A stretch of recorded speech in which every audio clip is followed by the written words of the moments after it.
¿Acaso no ardía en nosotros nuestro corazón mientras Él hablaba con nosotros? Era Él el que había resucitado. Y dice que en esa reunión Él se apareció en medio de ellos y les habló e incentivó su fe. Ahora analicemos algo muy importante. Él se fue y dice que se le apareció a más de 500 personas y que estuvo 40 días con ellos hablándoles acerca de ese reino, ¿sí? Y eso tiene pruebas científicas. La resurrección de Cristo es demostrable. La persona que tenga dificultad en creer en Dios, la persona que tenga dificultad de creer en Cristo, puede empezar por ahí, en que toda la fe cristiana tiene una base y es la resurrección. Ahora pongámonos a pensar qué le ocurrió a los apóstoles. Sí, discúlpenme que les hable un poquito de Biblia. No es mi intención, digamos, ser religioso. Sí. Solo que hay algún momento de nuestra lucha en que estas cosas las tenemos que tener en cuenta. Y si el Señor me permitió solo a mí llegar hoy, entonces podemos compartir un poquito de eso. Y eso nos va a ayudar bastante. ¿Qué le ocurrieron a estos apóstoles? A uno de ellos le dijeron: ya deja de trastornar a nuestra ciudad con ese mensaje y con esas cosas de Cristo. Estás dañando a la ciudad. Estás yendo en contra del César, porque en esa época el César era Dios, era considerado un Dios, ¿sí? Y ante el César era que había que hacer la adoración, delante del César era que había que doblar rodilla, y ese discípulo, no, la resurrección de Cristo los había encendido a ellos de una manera tremenda, de decir: para mí morir es ganancia. Pero yo soy testigo de lo que vi, yo soy testigo, mis manos palparon y yo estuve con Él. Y Él es Dios, y Él es real, y todo lo que vino a decir es real, y no puedo callar con mi boca las verdades que Él trae. Entonces lo atravesaron con unos ganchos y lo amarraron a unos caballos y lo arrastraron por toda la ciudad. Y el hombre entregó su vida. Otro discípulo de ellos lo subieron hasta lo más alto del templo y le dijeron: ¿vas a dejar de hablar de Cristo? No puedo. O sea, algo había ocurrido en esos apóstoles que lo detonaron y lo botaron desde lo más alto del templo, desde el pináculo del templo lo botaron, y cuando cayó lo apedrearon ahí. A otro de sus discípulos le dijeron lo mismo y lo despellejaron vivo. Y ese ya es un castigo más severo. Cuando a uno le empiezan a arrancar la piel, sería bueno uno decir: bueno, ya, no voy a hablar más, pero tampoco me hagan esto. Pero esa persona entregó su vida por Él, ¿sí? Y estos ejemplos que les estoy hablando, esos están en la historia, están en la arqueología, están como registros de cosas que de verdad ocurrieron. A otro lo atravesaron con flechas, a otro lo aserraron por la mitad, con una sierra de esas grandes, lo aserraron. Al apóstol Pablo, que es uno de los más conocidos, lo decapitaron en Roma. Pedro, y él dijo: no soy digno de morir como él, y lo crucificaron boca abajo, cabeza abajo. Unos eran de izquierda, otros eran de derecha. El uno era doctor, el otro era pescador, el otro era recolector de impuestos, el otro era revolucionario. Todos estos hombres de distintas academias, todos estos hombres de distintas capacidades, de distintas filosofías, se dieron cuenta de quién era Cristo y decidieron entregar su vida por Cristo. Ese es uno de los eventos que yo les digo que pone en jaque a la humanidad. Porque si esto verdaderamente ocurrió, si todo lo que enseñó Jesús tomaba sentido en su resurrección, y Él al resucitar con poder y dejar testigos y dejar evidencias de su resurrección, entonces lo que Él vino a enseñar era cierto. Entonces lo que Él vino a decir era cierto. Y todo lo que Él dijo, así sucedió. Porque Dios, que mandó que de las tinieblas resplandeciera la luz, es el que ahora resplandece en nuestros corazones. ¿Sí? Todas estas cositas son las que empieza a tener una persona con Cristo. Esa luz que resplandecía es la que resplandece en nuestros corazones para la iluminación del conocimiento de la gloria de Dios. Pero tenemos este tesoro tan precioso en vasos de barro, para que la excelencia del poder no sea de nosotros, sino es que sea Dios en nosotros. Que estamos atribulados en todo, pero no estamos angustiados. Que estamos en apuros, pero no nos desesperamos. Que estamos perseguidos, pero no estamos desamparados. Que estamos derribados, pero no estamos destruidos. Llevamos en el cuerpo siempre, por todas partes, la muerte de nuestro Jesús, para que también la vida de Él se manifieste en nuestros cuerpos. Cuando una persona logra creer, se identifica y recibe ese espíritu. La obra del Señor Jesús es tan grande que uno dice, uy, ese espíritu de Él. Y cuando uno cree en Él y uno se identifica en Él y uno lo anhela a Él, ese espíritu le llega a uno, ¿sí? Y empieza uno a tener esas fortalezas.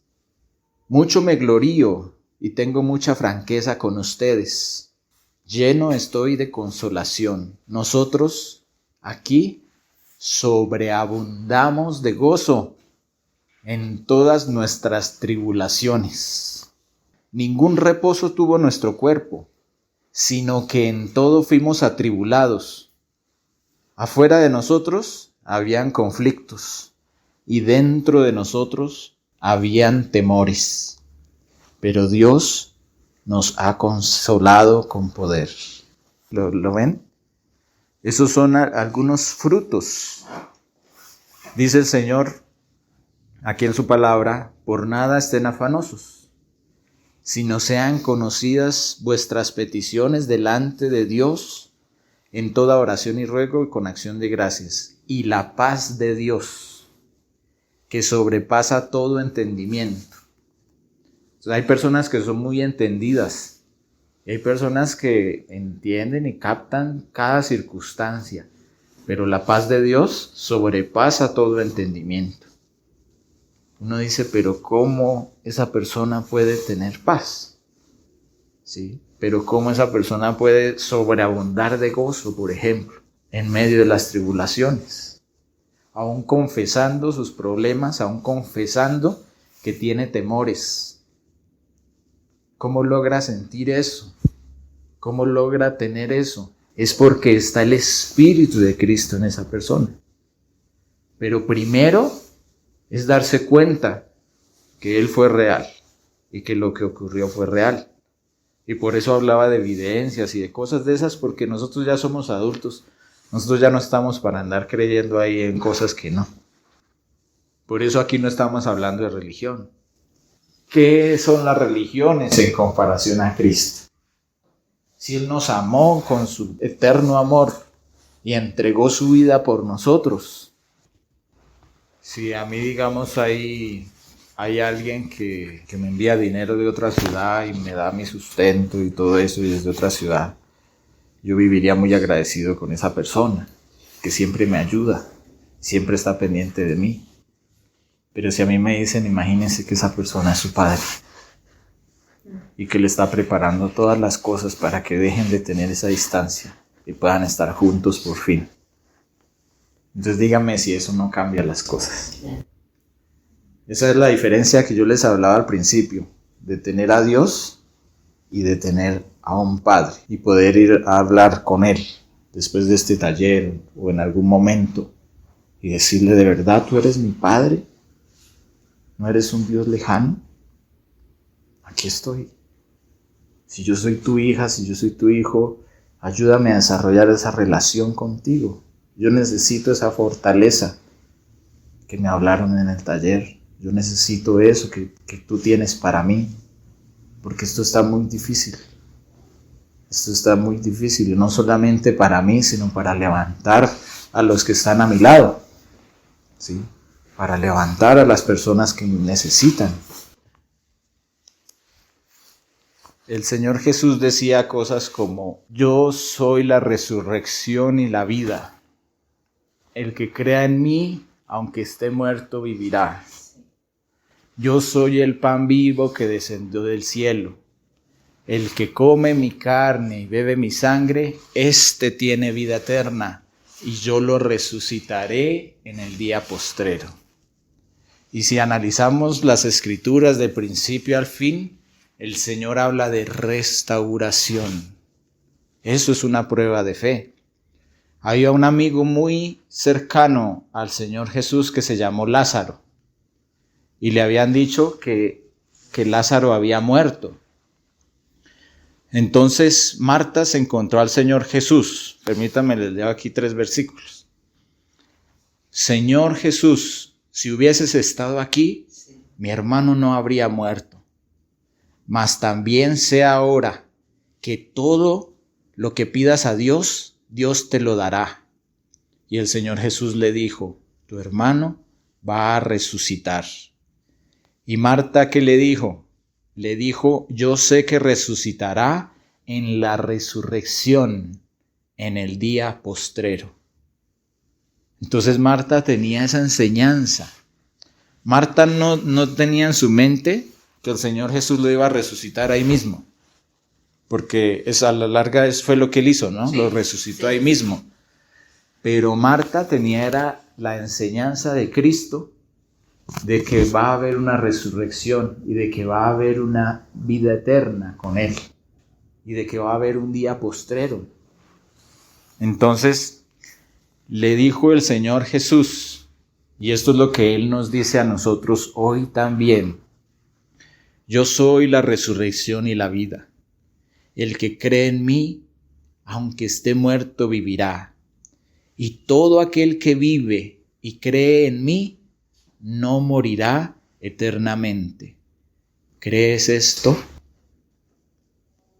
Quiero que analicen ustedes, en una línea de tiempo como puede ser esta cuerda, lo que nosotros estamos viviendo en nuestras vidas es solamente esta franja roja.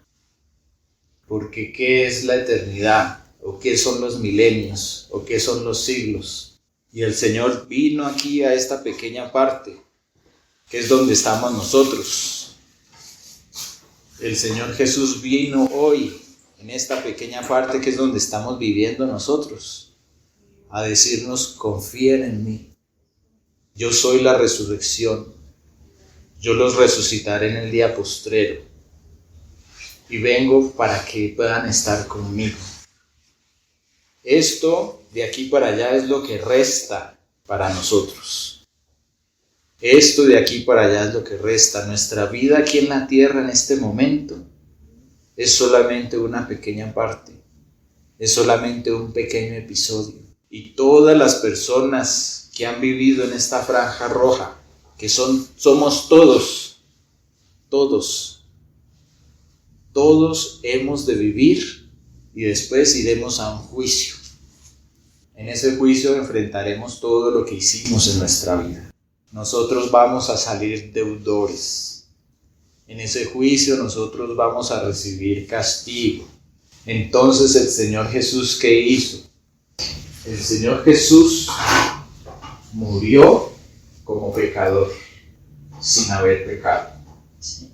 Murió como un maldito, porque la ley decía en ese tiempo que maldito el que es colgado en un madero. Murió el justo como un injusto, ¿sí? Sus espaldas fueron vueltas nada, hasta los huesos se le miraron, su rostro desfigurado, su frentecita fue humillado, golpeado, fue vuelto nada y murió. Y la consecuencia del pecado es la muerte. ¿Sí? Es como cuando meten a alguien injustamente a la cárcel. Cuando meten a alguien injustamente a la cárcel y después le dicen: qué pena, es que usted era inocente, ¿lo dejan ir y ya? No, le tienen que pagar una indemnización por lo que le ocurrió. Sí. Entonces el Señor Jesús generó una indemnización grandísima, porque Él era sin pecado y le tocó vivir todo eso. Entonces dijo, ¿aquí qué? ¿Sí? Un pecador debe morir, un pecador debe ser castigado, un pecador. Y el Señor Jesús dice, yo pongo ese pago para las personas que van a ir a juicio, pero para las personas que quieran. Entonces su merced sale culpable en ese juicio. Entonces, ¿la condenamos o va a pagar la fianza? Porque eso es así. Fianza para salir o la condenamos. Entonces el Señor Jesús dice, yo tengo la fianza de ella, pero su merced tiene que decidir si la acepta o no la acepta. Entonces eso es lo que ocurre. Para eso fue que ocurrió la cruz. Para eso fue que Él fue molido por nuestros pecados. Para eso fue que se derramó esa sangre. Por eso fue que Él fue exaltado hasta lo sumo después de morir. Y por eso es que el hombre, después de esta franja roja, su destino es la muerte. Y el Señor vino a cambiar ese destino. Dice, el que crea en mí, aunque esté muerto, vivirá. Y cuando uno va y mira el bautismo, ¿qué significa? Dice que participa con Él en su sepultura, participa con Él en su muerte.